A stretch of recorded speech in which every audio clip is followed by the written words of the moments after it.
Hello guys! So, ngayon, ang aming vlog ay tungkol sa kinagigiliwan or pinupuntahan ng mga tao na hindi pa fully developed pero open na siya. Ang Bacawan Ecotourism Site na talagang pinupuntahan nila. Siyempre kasama ko ngayon si Tiny. Hindi ko nakikita. Yun, ang ganda. So, dalawa lang kami pumunta dito sa Bacawan and alam ko na mag-enjoy kami kasi kasama ko is talagang naman. So, yan. Tapos sa Bacawan Ecotourism Site. So, may dalawang daan dito. Yung isa papunta doon sa Parian. Tapos dito naman papunta doon sa Sitio Purao Cadaratan. So, yan. Medyo masikip yung daanan dito. So, mag-init lang tayo kasi parang single lane lang siya. So, kailangan na dito natin na wala tayong kasalubong na ibang sasakyan. So, yan. So, pagdating namin dito sa part na ito is talagang medyo nahihirapan ako mag-drive kasi daw masyadong sanay pa na mag-drive. So, yun. May mga nakaarang pa na mga tricycle. So, dapat dahan kami na mag-drive. So, nakikita yun naman sa paligid. Napapalibutan kami na napaka-green na mga palay na ang healthy nila. So, ang fresh ng air. Tapos talagang it's soothing ng environment kasi sa mga nadadaan na ito. So, side by side na may mga pananim na palay. So, ang ganda-gandang tignan. Green na green talaga siya. So, yun. And then, diretso lang kami. Tapos may mga kasulubong mga guys doon. Yan, si Kuya. Hello. Tapos, yun. Nakita ko sa harapan namin, may mga bata na humuli sila ng mga palaka. So, may mga hawak sila mga ganyan. So, natry ko na rin na ganito noon. Yung nilalagyan nila ng pain, yung kuhol yung nilalagyan nila. So, yan si Kuya Ading. So, wala pa silang nakakuha ng mga palaka. Siguro ka-start lang nila. Ayun, patuloy pa rin yung pag-travel namin. May mga nadadaanan kami na napakalanda ng mga houses. Then, natatanaw yung nature talaga. May nakikita pa ako mga white na parang birds doon. Okay. Kanaway ata yung pala. So, yan. So, may mga nakahara. Nakita nila yung sakyan. So, daan talaga.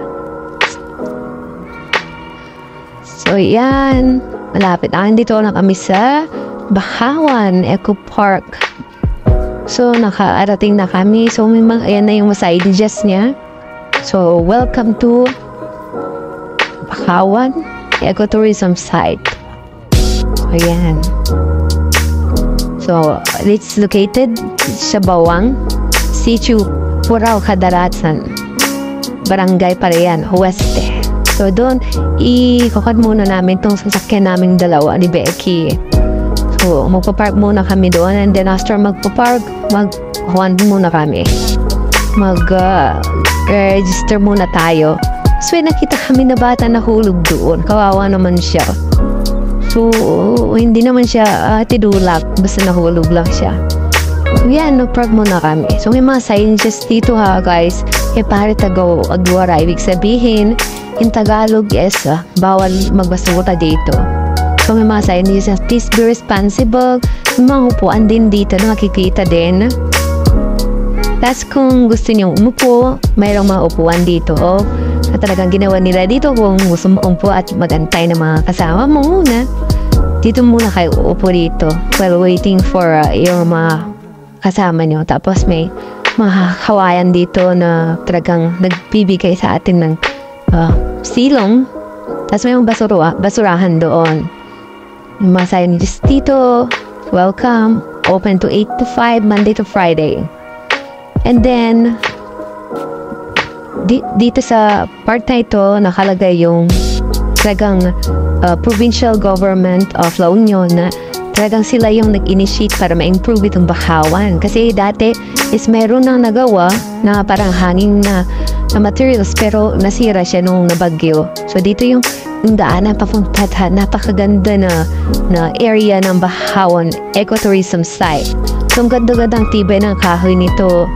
Pag pumunta kayo dito, ang ganda nitong pang place para mag-photoshoot, mag-prenup, mag-pre-birthday shoot, or basta pag-bet nyo talagang mag-picture-pictures, ang ganda dito. Punta kayo guys para hindi nyo talaga pagsisisihan pag makarating kayo dito. So magdala kayo ng payong nyo kasi medyo mainit pag ganito na time kasi 1 o'clock kami na nandito. So medyo mainit kaya nakapayong ako. So yan, napapaligiran kami ng napakadami na mga bahawan. At iba-iba pala kasi ng mga bahawan, hindi lang iisa. May mga varieties pala ng bahawan. So napaka-importante ang mga bahawan kasi love nyo na i-protect yung area na ito. So may mga tubig-tubig dun sa baba niya. Tapos, yan. So, medyo mahaba rin. So, hindi ko alam kung ilang meters ito. Pero alam ko na mag-enjoy ka. Hindi naman masyadong mahaba. Sakto lang. Yan. Naglalakad kami. Ang ganda-ganda talaga. Nahaliw ako at talaga mafe-feel mo talaga si Mother Nature pala dito ka. So, yan. May mga tubig-tubig doon. So, yan. Nakatago yung mga marine animals na sila naninirahan. So, yun. Patuloy pa rin yung paglakad namin and dinadahan-dahan ko para makita nyo.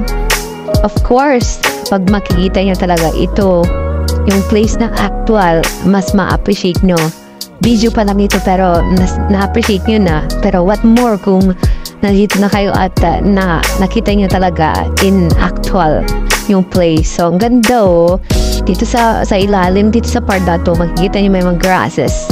So, pwede kayong, siguro pag ma-develop na ito, pwede magdala ng mga camping na materials. So, yan ang ganda. So, may mga kahoy doon na may mga grasses. Pwede kayo mag-photoshoot dyan, mag-shoot kayo dyan sa baba. May mga signage pa rin doon to remind us na kailangan natin sundin para hindi masira yung place. Tapos may hagdanan dito papunta doon sa baba. Kung gusto mo po doon sa part na yon, may maupuan na naka-scatter doon sa different parts ng area. Okay, so dyan, ganda. So malapit na tayo sa pinaka-edge. Doon tayo sa pinaka-edge na part. Punta tayo doon. Kasi may nag-aantay na napaganda ulit na pwedeng another adventure kung gusto nyo. Pero sa yung time na to wala akong nakita na mga mangingisda na mag-assist sa amin. So pwede kayong mag-rent ata ng mga ganito at pwede nyo ikutin yung buong place na ito and then pwede kayong mag-arkila dito and then ihalid kayo manong pero wala sila. Hinahanap ko nga sila para mag-arkila sa harapan pero wala sila. So ang ganda. So pag fully developed siguro ito ang ganda. Tapos may mga restaurant or may mga milk teahan dito na nagkalot sa area na ito. Ang ganda. So, sana matapos na ito, ma-fully developed na, and sana alagaan natin kasi alam nyo na this is also isa sa pitagyayabang natin sa buong La Union.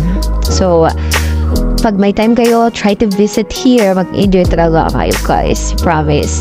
You will like this place. Magtala kayo ng mga pang pictorials.